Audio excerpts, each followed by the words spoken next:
Hello everyone, this is me Debashmita Sharkar. Today we are going to talk about evolution of life on earth. So let's begin.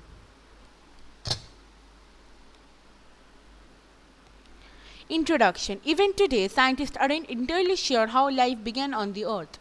There are many theories that scientists have put forth, such as inanimate concoctions giving rise to self-replicating proteins and eventually to life. Other theories suggest that life on the earth began deep in the oceans near hydrothermal vents, which acted as a nursery for harboring the first forms of life. Then, there are some theories that sound far-fetched due to lack of evidence, such as an asteroid or a comet that contained elements necessary for life crashed into the earth and thereby kick-starting evolution. Meaning of evolution. But before we delve into the origin of life on the earth, let us understand the meaning of evolution. All organisms that we see on the earth are believed to have formed or evolved from the precursors of these organisms over a gradual period of time. Evidence of evolution can be backed up by various fossils of extinct organisms that show features and characteristics present in the modern day relatives. For example, for instance, we now know that dinosaurs are extinct, but they do have descendants that survived the mass extinction and evolved to become birds. Indeed, the chicken that you see in farms are the descendants of famous dinosaurs such as Tyrannosaurus rex and Allosaurus. The humble chicken shows some features and characters such as air-filled sacs, wishbones, and eggs that are typically associated with the dinosaurs, especially the theropods, a group of bipedal meat-eating dinosaurs. Today, fossil evidence suggests that some dinosaurs even had feathers, which further supports the claim that birds are descendant of dinosaurs. So, why did dinosaurs die out and the chickens survive? 65 million years ago, an asteroid impact even in uh, 65 millions ago, an asteroid impact event triggered an apocalyptic mass extinction, and it resulted in nearly 80% of life being wiped out. The life that was not able to adapt to the new climate and the lack of food. Most dinosaurs that lived at or near the time of these mass extinctions were very big and food sources were abundant. But the asteroid impact blocked out most of the sunlight, thereby diminishing food sources. This, along with the extremely hostile environment that formed post impact, acted as catalyst for this mass extinction. Organisms that were able to adapt survived the ordeal, and the organisms that were not perished. Therefore, evolution can be understood as a gradual change in the characteristic features of a species brought about by the need to adapt to situations and the environment through natural selections.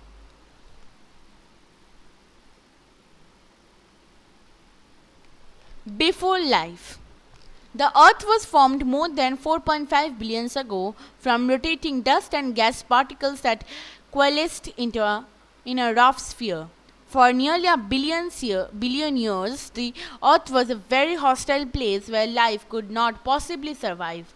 It was theorized that primitive Earth had more active volcanoes, reefs, and tectonic plates than it has now, and this led to average temperature to soar over a blistering 200 degrees Celsius. Also, the sun was 1 by 3 dimmer than it is today. There were many small proto-continents, as large continents were unable to form due to high geological activity and active plate tectonics. Oxygen was also not freely present in the atmosphere during this period. Instead, it was trapped along with water vapor in rocks, which gradually escaped due to intense heat and pressure 3.8 billion years ago. Temperature finally dropped below the boiling point of water, and rain began pouring down on Earth, and it rained for a very long time, probably thousands of years.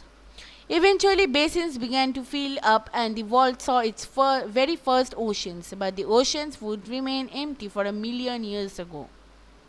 Million years more.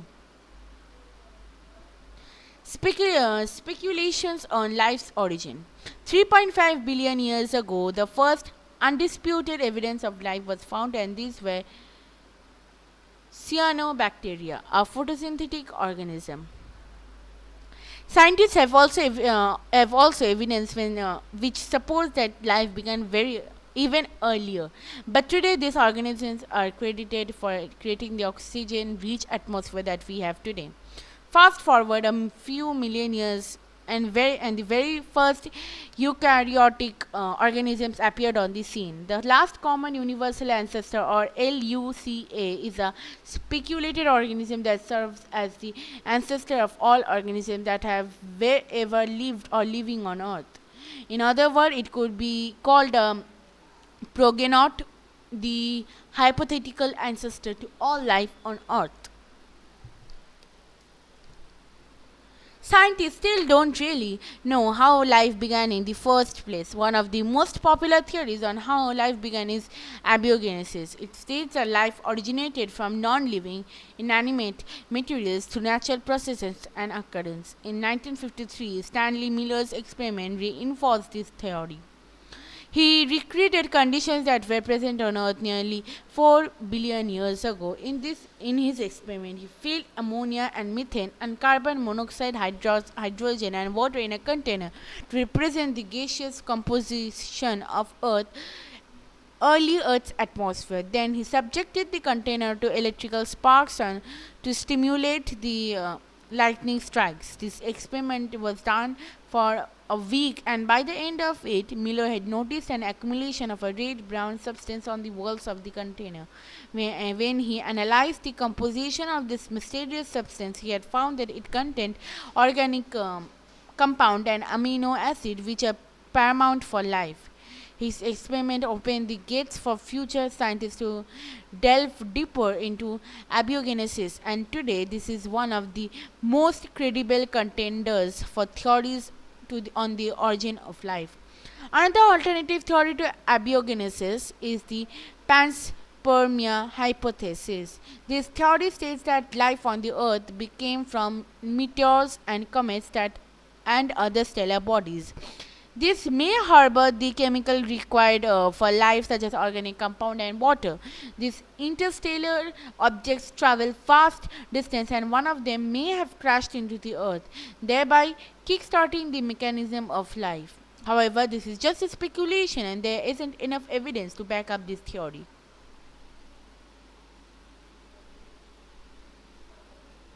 Evolution and extinctions.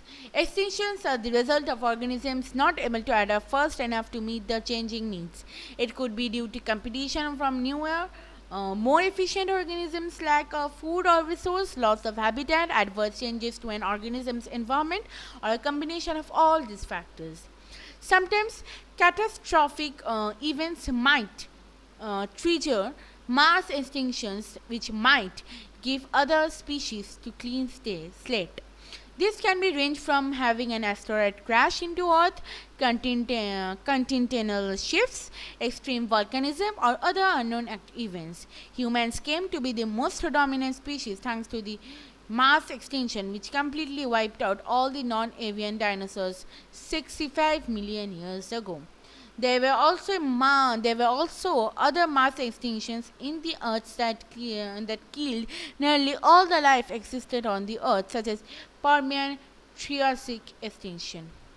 This mass extinction occurred around 250 million years ago, and it enabled the dinosaurs to take over the planet as the most dominant species until the extinctions 66 million years ago. So with this we came to the end. Thank you. Please do like, share and subscribe to my channel. Don't forget to comment in the comment section below. Bye bye. Stay home and stay safe.